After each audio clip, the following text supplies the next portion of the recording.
November 12th brings the evil twin to yesterday's warm, humid conditions.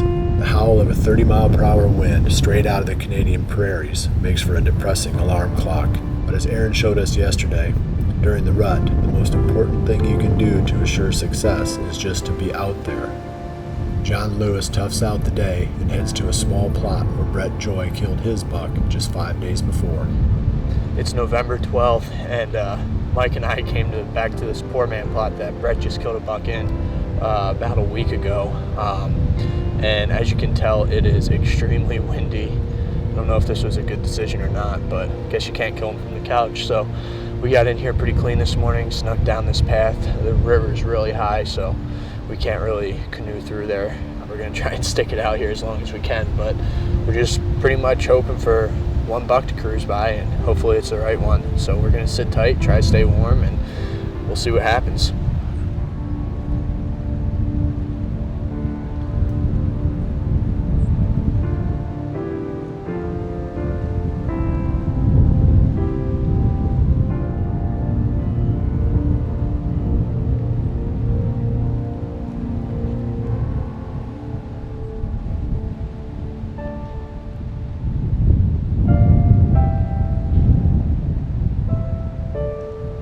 "50 miles to the south, Paul Marshall and Scott Reinman are fighting the same strong wind.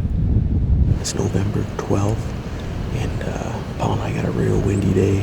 It's steady wind, 25 to 28 miles per hour, gusting to 50. We ended up coming down here in this draw. We're deep down in here. We got a big hillside that kind of protects us from the wind, so it's not really too bad. So we're gonna sit in here probably all day. If the wind doesn't get any worse, and see what comes through. It's a real thick in front of me, so we're hoping deer will follow and transition through this area. Bucks will today, looking for a hot doe.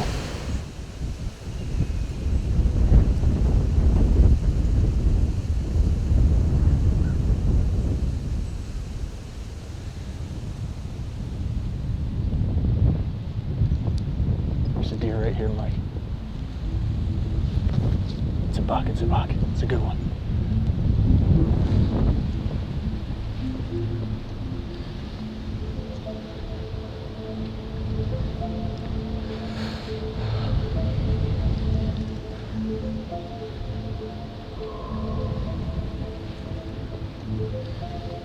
It's making a scrape on that tree.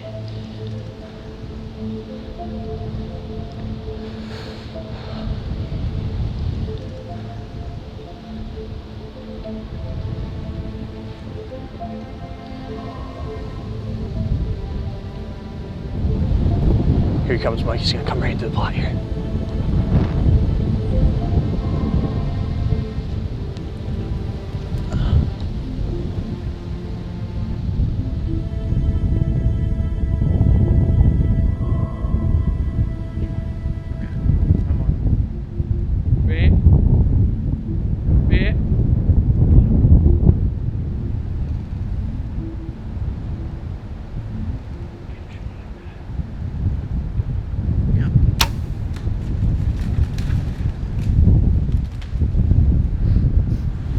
I think I hit him low, man.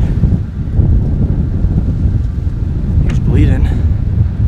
I don't know. It is windy as all get out, and he came right out. I don't know if I got something. I got maybe liver. I definitely hit him low. Unsure about the quality of his hit, Jon feels a tightening knot growing in his stomach, but things are even rougher in Missouri. Scott, you gonna be able to make it, buddy? Yeah.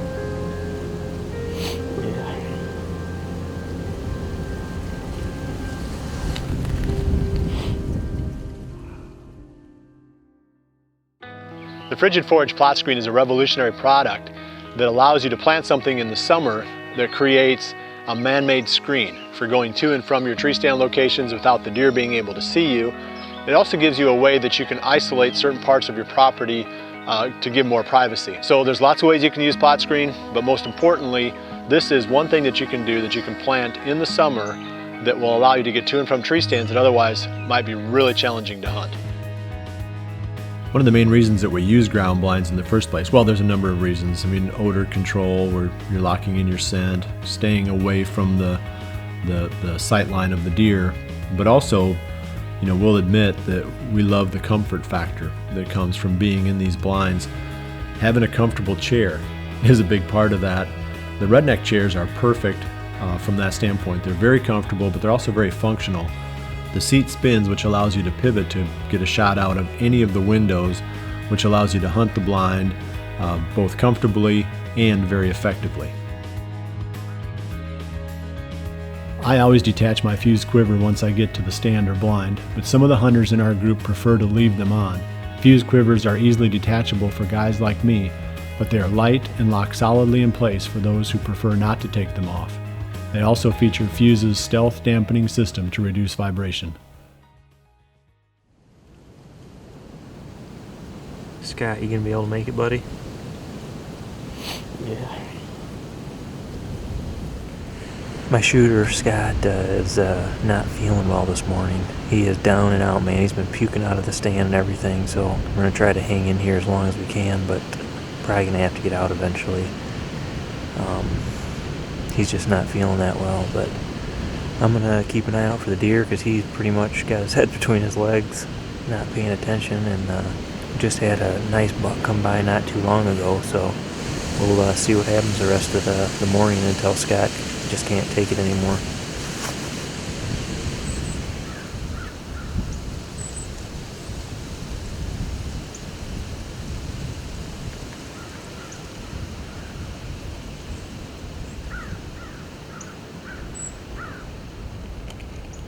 Scott, there's a big buck up there in the draw. You see him? Where? You're gonna have to grunt at him.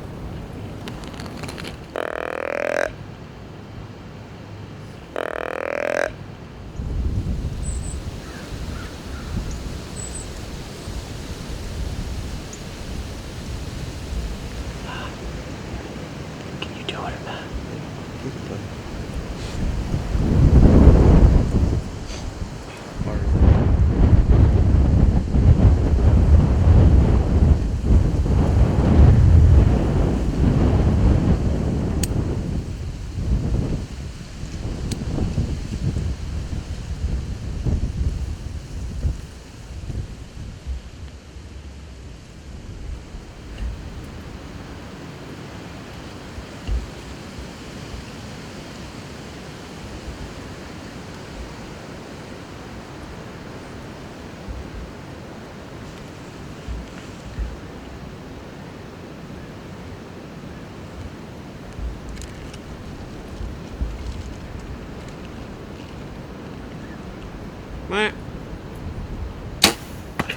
Got him, dude.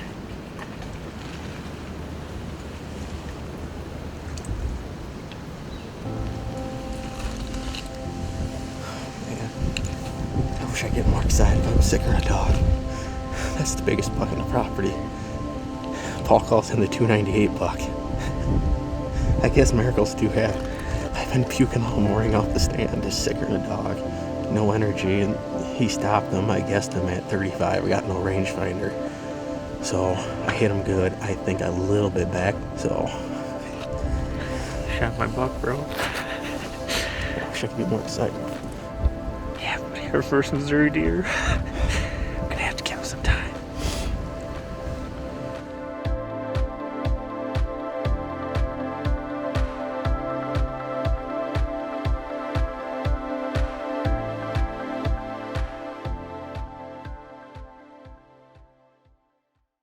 Being sick in the tree is no fun and can actually be dangerous. Safety is the most important aspect of any hunt. Each time I stepped back on the ground after a tree stand hunt, I used to say, I cheated death another day. But since I started using Muddy's Safeguard safety harness and their SafeLine climbing rope system, I don't have to say that anymore. I am confident each time I leave the ground that I will come back down under my own power.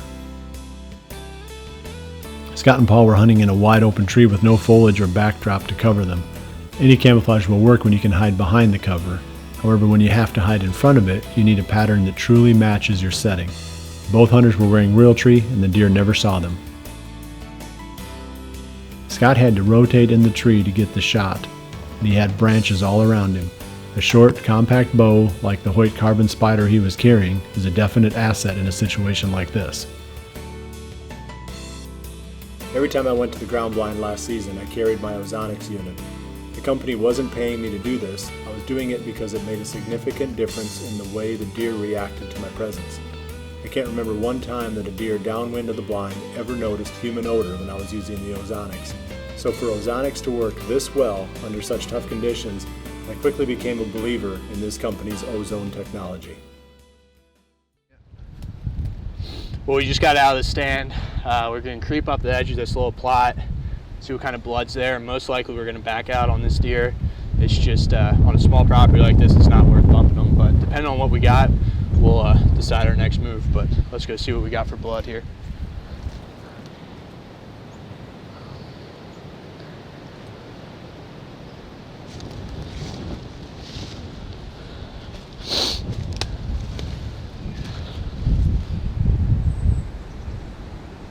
No way. He's dead, man. He's lying right over there. He didn't even go 60 yards. No way. He's dead. I can see his ear. That's the 9. That's him. Well, we finally got him back to the poor man plot. We've been putting in a lot of time on this small 40-acre property. And actually, not even a week ago, Brett Joy was out here from New Hampshire. He drew a tag this year, and this was a property that we've been helping him scout and get prepped up for his season, and he killed one of our hit list bucks right here, right at this spot, not even a week ago. It's a bulletproof spot, so these bucks will run the edge of this river, scent checking all this river bottom and these bedding areas, and that's exactly what both of these deer did. This guy came in on a mission. He came in, he made a scrape, and that's honestly what we've seen almost every deer do that comes through this plot. He read the script, he did exactly what we had hoped and exactly what we set that stand and what we planned this food plot for. But before I wrap up, I wanted to go over the shot real quick. Right when I let that arrow go, my heart kind of sunk, my stomach turned. The deer was 38 yards, and I knew he was going to duck. I had to stop him, so I knew he was going to drop a lot. He was quartering away hard enough that arrow hit low, but it went all the way through and came out his offside shoulder right through his heart. So I said to Mike, we're going to creep up this edge and just kind of scan this bedding area with my binoculars on our way out, and somehow I just caught a glimpse of his white ear, and I pulled the binos up and I could see his rack sitting there. So it worked out perfect. This is the biggest buck I've ever shot, and we have just had an unbelievable, awesome season on this little 40-acre property, and I couldn't be happier. It's been about an hour since Scott shot this deer. He's completely wiped out, but I gotta find this arrow because that's gonna tell us a lot about this, what we're gonna do from here on out. So I told Scott that he needed to suck it up and at least hold the camera. So I replayed the footage, figured out the deer was standing about right here. So what I'm gonna do, the arrow should be, I don't know, 5-6 feet up in this grass. So I'm just gonna work my way back and forth to find this thing, and once I find it, we'll see what it says to us.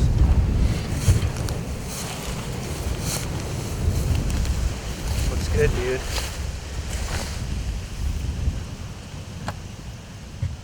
That looks good. I played the footage back in slow motion. Scott wasn't really sure where he hit him. It was the right height, but it was just back a little bit, and I thought we caught back the lungs and maybe the liver. And from the looks of this, we probably got both. So I'm pretty excited about this. I'm gonna go ahead and call my dad and get him over here to help me, because I don't know how much help Scott's gonna be, but hopefully he'll get excited once we find this monster.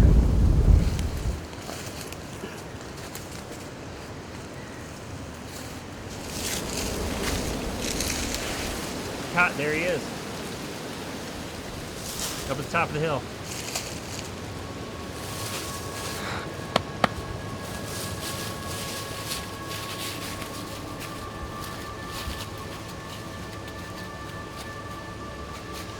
Here he is. I don't know. I've been feeling down and sick and stuff all this morning, but I'll tell you one thing.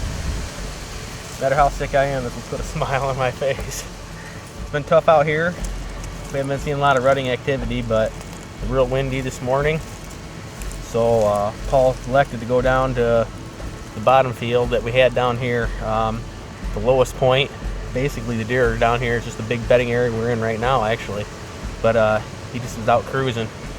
Got in a grunt call, hammered him twice with the grunt call, and Paul was looking at him through the video camera, and he stopped, looked our way, busted out of the brush and came up on us. And of course I forgot my Nikon rangefinder, but I guesstimated it at 35 yards, and it might have been closer to 40, but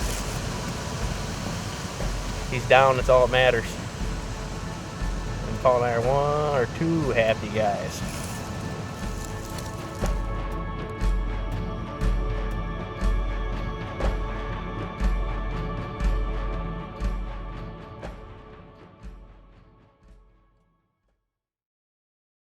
The first step in patterning a buck is to know he's there. Paul and Scott used trophy rocks extensively throughout the summer to get pictures of bucks on the new farm. The big 8 that Scott shot was using one of these mineral sites when the hunters first started getting photos of him. Trail cameras have become a super important part of our hunting strategy now. On the new Muddy trail cameras, we have fast trigger speeds, time-lapse mode on the ProCam 12, and very crisp, sharp nighttime images. So you can tell what you're looking at. These are all factors that help us to better identify and pattern the bucks that we're hunting. The Shark dual caliper release from Scott Archery is one of the most popular releases among our group of hunters. This release is highly adjustable. This is important because being able to adjust the length of the stem not only lets you fine-tune it for your hand size, but also allows you to pull the release up so that you can contact the trigger further into your index finger. This makes it a lot easier to produce a surprise release that results in the most accurate shooting. We use the Cabela's bow and rifle pack throughout the season, especially when we've got to pack in a ton of gear. The pack's design allows us to attach bulky items like a camera arm, rattling antlers, extra bow, without leaving behind all of our regular gear.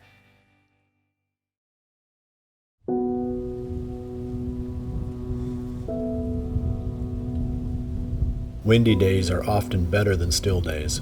You can get away with more noise and movement as you enter your stands undetected, and the deer tend to move well. While 30-mile-per-hour winds may be pushing the upper limit, November 12th will nonetheless go down in the books as another great day for us.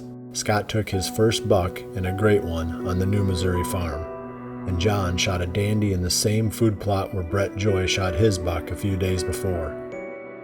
As it turns out, Brett wasn't done hunting after filling his Iowa tag. Heading to Ohio, he was also on stand as the front blew through. I will leave you with the highlights from Brett's Ohio hunt as we cross another great day of rut hunting off the calendar.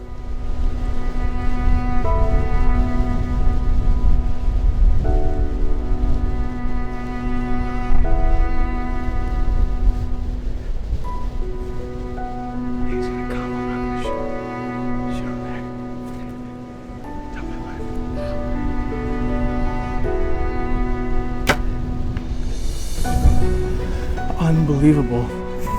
It seems impossible that the action can stay this good, but the momentum of all these successes is on our side as we continue chasing November.